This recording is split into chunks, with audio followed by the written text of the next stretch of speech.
गर्मी बरसात में बहाता है और इसके ऊपर सब आपस एक दो आपस नहीं है आपस आती है। ये कैसा भी खोद डालिए तुम्हारी रक्षा हो रही है।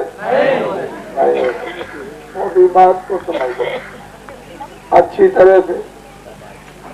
अब ये मुसीबत किसानों पर आई है तो बाबा जी ये चाहते हैं। ये तो हमने पाठ पहरा दिया जिसको बैल कुत्ता नहीं करता आदमी है, गांव गांव में भेज रहे हैं, तुम देख रहे हो।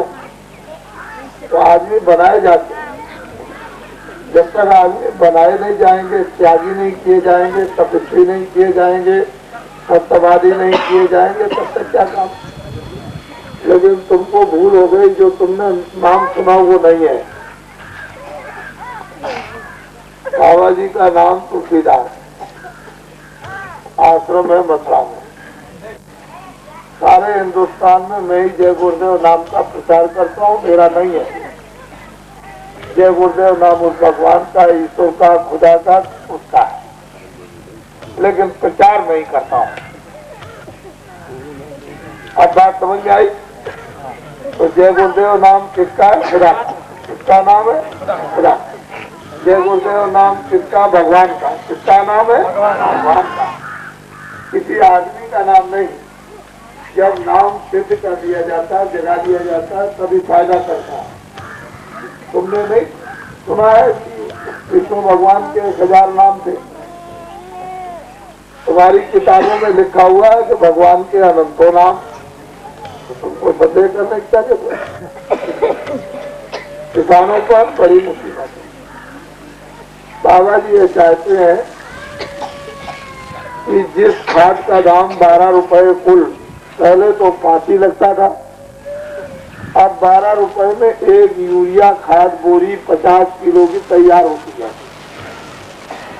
लेकिन हमारे देश के किसानों को एक बोरी का दाम अभी थोड़े दिन पहले 22, 23, 24 था, अब शायद 12, 13, 14 होगा।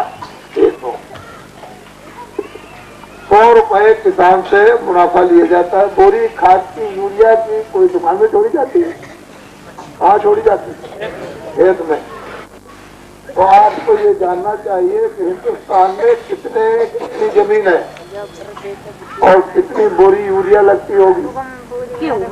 तो खेत में जब यूरिया छोड़ेगा तो कौन छोड़ेगा? किसान। दुकानदार तो छोड़ता नहीं, दफ्तर में तो छोड़ी नहीं जाती है।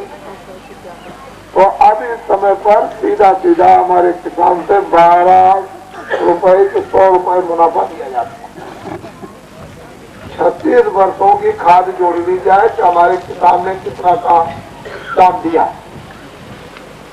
और यूरिया खाद की लागत को एक तरफ कर दिया जाए तो कितने 1000 रुपए होता है जोड़ा जाए। लेकिन एक तरह की खाद नहीं है। यूरिया खाद का दाम अलग है और खादों का दाम अलग है। और यही दाम जो खेत का जो गेहूं लेकर के जाता है बाजार में, इसका ले लिया जाता है और उसको वही इकट्ठा करके बीज गोदाम में भेज दिया जाता है। और इसी का मतलब कहने का कि लोग 100 रुपए कर्जा लिया, कल आना रुपया ले जाना, 10 आज कल 100 रुपए दे दिए, 10 कल ही कर दिया, आज 100 रुपए दे दिए, एक बिल्ली बढ़ा दी, तो कितना हो गया? 1000। 50 रुपए कर्जा किसान ने किसी चीज के लिए लिया, कल 10 कर दिए और आज उसको 50 किया, एक बिल्ली बढ़ा दी, 500 रुपया। ये किससे का है और कौन सुनेगा इसकी? सुनने वाला तो कोई नहीं। तो हमारे देश पर बहुत बड़ी तकलीफ है। अब हम धर्मों से तुमको सुनाए तो कैसे तुम्हें अच्छा लगेगा? क्योंकि ऊपर तलवार टंगी हुई है। किसी ने कह दिया देख तलवार गिरने ही वाली है, तो रात को नींद कैसे आई? घर में कोई सांप आ जाए और ये कह दिया जाए कि छप्पर में देख चढ़ा है, और रात को ना बच्चा सोएगा, ना स्त्री सोएगी और ना आदमी सोएगा। अगर न मालूम तो ऊपर के ऊपर से गिर जाए काट ले। ये कर्जा साफ है, पता नहीं किसानों पर ये काट ले। इधर देखो मेरी तरफ छुरी तैयार करते रहते हैं, जो आया वो किसानी से सब कुछ लेना है और किसी से नहीं, सब किसानों से लिया जाएगा, कोई मिनिस्टर मंत्री नहीं देगा। किसानों के ऊपर में सब दारोमदार है। कितनी रिश्वत और कितनी घूस और कितना चंदा तरह तरह का, ये सब किसानों के ऊपर ही है। खून और पसीना आपका ही निकालना और किसी का नहीं। तो ये हम सब चीजें देख चुके हैं और सबको समझ चुके हैं। 1 करोड़ को आदेश दे दिया कि तुम बोरा पहन लो। पहले बाबा जी के पास हिंदुस्तान में बहुत आए, अब बाबा जी ये चाहते हैं किसानों के लिए कि किसी किसान ने ट्रैक्टर लिया, किसी भी किसान ने भैंस का कर्जा लिया, बैल का कर्जा लिया, नाली का कर्जा लिया, ट्यूबवेल का कर्जा लिया, इंजन का कर्जा लिया, खाद का कर्जा लिया और दवाओं का कर्जा। जितने भी किसान ने 36 साल में कर्जे लिए, सरकारी बैंकों से हो या वैसे, बाबा जी ये चाहते हैं कि हिंदुस्तान के संपूर्ण किसानों का कर्जा माफ कर दिया जाए। पहले समझ लो आप अच्छी तरह से, ये माफ कर देंगे। पहले अच्छी तरह से समझ लो, ट्रैक्टर से नीचे जितने भी कर्जे हैं, ट्रैक्टर कितने का किसान के पास होगा? लाखों रुपए का। और उसके नीचे जितने भी कर्जे हैं खेती के ऊपर, ये सब के सब तुम्हारे माफ कर दिए जाएंगे। इनमें से कोई बचने वाला नहीं। एक दफे किसान को सब कर्जों से बिल्कुल एकदम लाकर ऊपर खड़ा कर देना और किसान से ये पूछना है कि अब तो तुम्हारे ऊपर खेती का कोई कर्जा नहीं है। जब ये किसान कह दे कि हमारे ऊपर अब कोई कर्जा नहीं, तब उससे कहेंगे कि अब नए सिरे से आप फिर निर्माण किस तरह करो, तो हमारे देश का किसान फिर सुखी हो सकता है। पहले सोच लो अच्छी तरह से, मोटी बातों को, छोटी मोटी बात नहीं है। अगर महात्माओं की बात को तुम सोचोगे बाबा जी का कोई मतलब होगा, बाबा जी के पास तो कोई बच्चा नहीं। हमको क्यों धोखा देना, क्यों झूठ हो गए?